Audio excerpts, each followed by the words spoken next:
Hey guys, welcome back to our channel vision academy classes. आज की इस video में क्वेश्चन नंबर 241 दिया हुआ है। मुगल सम्राट अकबर का जन्म कहाँ हुआ था? तो अकबर का जन्म हुआ था आपका अमरकोट के दुर्ग में। ठीक है, अकबर कौन था? अकबर था आपका हुमायूं का बेटा। हुमायूं कौन था? हुमायूं था बाबर का बेटा। बाबर कौन था? बाबर एक मुगल था और यही सबसे पहले भारत में आया था। इसने आपके जो लास्ट वंश था दिल्ली सल्तनत का, लोधी वंश के इब्राहिम लोधी को, जो लास्ट वंशज था लोधी वंश का, बहलोल लोधी, सिकंदर लोधी, उसके बाद इब्राहिम लोधी। तो इब्राहिम लोधी को बाबर ने युद्ध में हराया था और भारत पर अपना साम्राज्य स्थापित किया था। और उसके बाद बाबर के बाद आपका हुमायूं आया। हुमायूं ने राजगद्दी संभाली और हुमायूं के बाद उसका बेटा अकबर आया। ठीक है, तो अकबर यही है आपके बाबर के वंशज। बाबर का बेटा हुमायूं, हुमायूं का बेटा अकबर, अकबर का बेटा जहांगीर, जहांगीर का बेटा शाहजहाँ, शाहजहाँ का बेटा औरंगजेब। इसी तरह से और भी आपके मुगल वंशज आए हैं।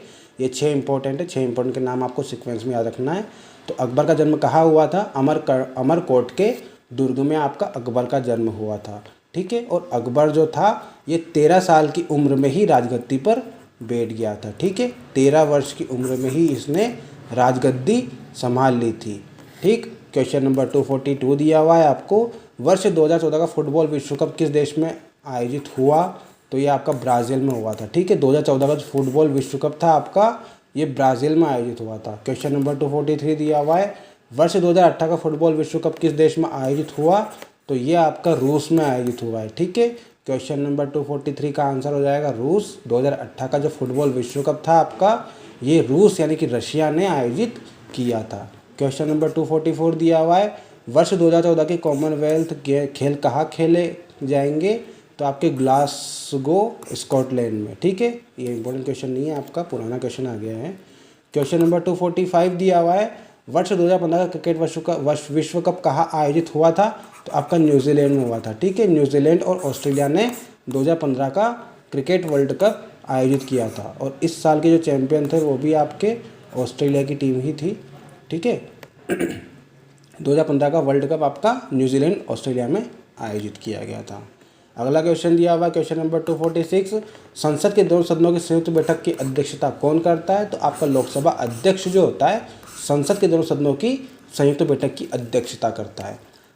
संसद की दोनों संयुक्त बैठक की अध्यक्षता को बुलाता कौन है?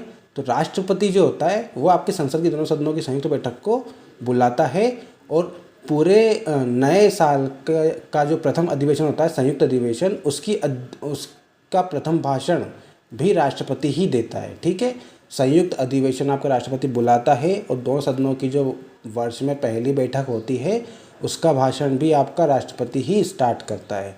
और जो अध्यक्षता होती है वो कौन करता है? लोकसभा अध्यक्ष। ठीक है, ध्यान रखना, संसद के दोनों सदनों की संयुक्त बैठक की अध्यक्षता आपका लोकसभा का अध्यक्ष करता है। और अगर लोकसभा का अध्यक्ष आपका प्रेजेंट नहीं है तो कौन करेगा? उपाध्यक्ष। ठीक है, लोकसभा का जो उपाध्यक्ष होता है वह आपका अध्यक्षता करता है। और अगर मान लो उपाध्यक्ष भी मौजूद नहीं है आपका, तो फिर इसकी अध्यक्षता कौन करेगा? तो इसकी अध्यक्षता जो करेंगे वो आपके राज्यसभा के उपसभापति करेंगे। ठीक है, राज्यसभा के उपसभापति इस संसद की संयुक्त बैठक की अध्यक्षता करेंगे। और मान लो उपसभापति भी मौजूद नहीं है उस टाइम पे, तो फिर इस संसद में जो सदस्य होते हैं वही अपने बीच में से किसी एक सदस्य को इसकी अध्यक्षता के लिए चुनाव कर सकते हैं। ठीक है, तो पूरी समझ में आई आपको बात। संसद की दोनों संयुक्त बैठक की अध्यक्षता कौन करता है? आपका लोकसभा अध्यक्ष करता है। और लोकसभा अध्यक्ष अगर प्रेजेंट नहीं है तो उपाध्यक्ष करेगा। और उपाध्यक्ष भी प्रेजेंट नहीं है आपका लोकसभा का, तो फिर राज्यसभा का उपसभापति करता है। ठीक है, राज्यसभा का सभापति क्यों नहीं कर सकता बैठक की अध्यक्षता? क्योंकि वो क्या होता है, राज्यसभा का जो सभापति होता है, एक तरह से देखा जाए तो ये उपराष्ट्रपति होता है वो। ठीक, तो उपराष्ट्रपति कभी भी अध्यक्षता नहीं करता, इसलिए राज्यसभा के सभापति को हम अध्यक्षता नहीं करवाते। ठीक है, तो लोकसभा का अध्यक्ष अध्यक्षता करेगा उसकी। अगर वो प्रेजेंट नहीं है तो फिर उपाध्यक्ष, और उपाध्यक्ष भी प्रेजेंट नहीं है तो आपका राज्यसभा का उपसभापति, और अगर ये भी प्रेजेंट नहीं है तो आपके संसद के किसी भी सदस्य को चुनाव के द्वारा आपका अध्यक्षता करवाई जाती है। ठीक है, मतों के द्वारा अध्यक्षता करवा दी जाती है सबकी सहमति से। क्वेश्चन नंबर 247 दिया हुआ है आपको, भारत के प्रथम लोकसभा अध्यक्ष कौन थे? तो जो गणेश वासुदेव मावलंकर थे, ये आपकी भारत के प्रथम लोकसभा के अध्यक्ष थे। ठीक है, इंपॉर्टेंट है, ये भी आपका एग्जाम में पूछा गया है क्वेश्चन। क्वेश्चन नंबर 248 दिया हुआ है, भारतीय संविधान के किस अनुच्छेद के अंतर्गत जम्मू कश्मीर को विशेष दर्जा प्राप्त है? तो अनुच्छेद 377 के अंतर्गत जम्मू कश्मीर को विशेष दर्जा प्राप्त था, पर अब नहीं है। ठीक है, अब आपका जम्मू कश्मीर भारत का ही एक केंद्र शासित प्रदेश बन चुका है। ठीक है, जम्मू कश्मीर को केंद्र शासित प्रदेश घोषित कर दिया गया है और लद्दाख आपका दूसरा केंद्र शासित प्रदेश है। जम्मू कश्मीर और लद्दाख ये दो केंद्र शासित प्रदेश बन चुके हैं आपके भारत के। क्वेश्चन नंबर 249 दिया हुआ है, यदि कोई विधेयक धन विधेयक है या नहीं, इसका निर्णय कौन करता है? तो लोकसभा अध्यक्ष करता है आपका। कोई विधेयक धन विधेयक है या नहीं, इसका निर्णय आपका लोकसभा का अध्यक्ष करेगा। क्वेश्चन नंबर 250 दिया हुआ है आपको, विश्व का सबसे बड़ा महाद्वीप कौन सा है? तो एशिया जो है ये विश्व का सबसे बड़ा महाद्वीप है। ठीक है, टोटल 7 महाद्वीप है आपके और 4 महासागर है पूरे विश्व में। तो जो एशिया है आपका ये सबसे बड़ा महाद्वीप है। महासागर की बात करें तो आपका जो प्रशांत महासागर है वो सबसे बड़ा है। ठीक है, आपका महाद्वीप सबसे बड़ा कौन सा है? एशिया है। और महासागर में कौन सा सबसे बड़ा है? प्रशांत महासागर। ठीक है, दोनों बातें ध्यान रखना। आगे बढ़ते हैं। क्वेश्चन नंबर 251 दिया हुआ है, हैदराबाद किस नदी पर बसा है? तो हैदराबाद आपका मूसी नदी के किनारे बसा हुआ शहर है। ठीक है, ध्यान रखना, हैदराबाद का मूसी नदी के किनारे बसा हुआ है। क्वेश्चन नंबर 252 दिया हुआ है, विश्व में चांदी का सबसे बड़ा उत्पादक देश कौन सा है? तो जो मेक्सिको है ये विश्व में चांदी का सबसे बड़ा उत्पादक देश है आपका। ठीक है, ध्यान रखना, मेक्सिको सबसे बड़ा चांदी का उत्पादक देश है आपका। क्वेश्चन नंबर 253 दिया हुआ है, क्षेत्रफल के अनुसार विश्व का सबसे छोटा देश कौन सा है? तो जो वेटिकन सिटी है ये क्षेत्रफल के अनुसार विश्व का सबसे छोटा देश है। क्वेश्चन नंबर 254 दिया हुआ है, स्वेज नहर किन 2 सागरों को जोड़ती है? तो जो स्वेज नहर है आपकी भूमध्य सागर और लाल सागर को जोड़ती है। ठीक है, स्वेज नहर किन को जोड़ती है? भूमध्य सागर और लाल सागर को। इंपॉर्टेंट क्वेश्चन है ये, और वेटिकन सिटी वाला भी क्वेश्चन इंपॉर्टेंट है। क्वेश्चन नंबर 255 दिया हुआ, पनामा नहर किन 2 महासागर को जोड़ती है? तो प्रशांत महासागर और उत्तरी अटलांटिक महासागर को पनामा नहर जोड़ती है। ठीक है, प्रशांत महासागर और उत्तरी अटलांटिक महासागर को पनामा नहर जोड़ती है। ठीक है, अगला देखते हैं। क्वेश्चन नंबर 256 दिया हुआ है आपको, भारत के संघीय क्षेत्र दादर एवं नागर हवेली की राजधानी कौन सी है? तो दादर नागर हवेली की जो राजधानी है वो आपकी सिलवासा है। ठीक है, ध्यान रखना, दादर नागर हवेली की राजधानी कौन सी है? सिलवासा। क्वेश्चन नंबर 257 दिया हुआ, क्षेत्रफल की दृष्टि से भारत का सबसे बड़ा राज्य कौन सा है? तो राजस्थान जो है ये आपका क्षेत्रफल की दृष्टि से सबसे बड़ा राज्य है। और सबसे छोटे राज्य की बात करें तो कौन सा आ जाएगा? गोवा। जो गोवा है ये क्षेत्रफल की दृष्टि से भारत का सबसे छोटा राज्य है।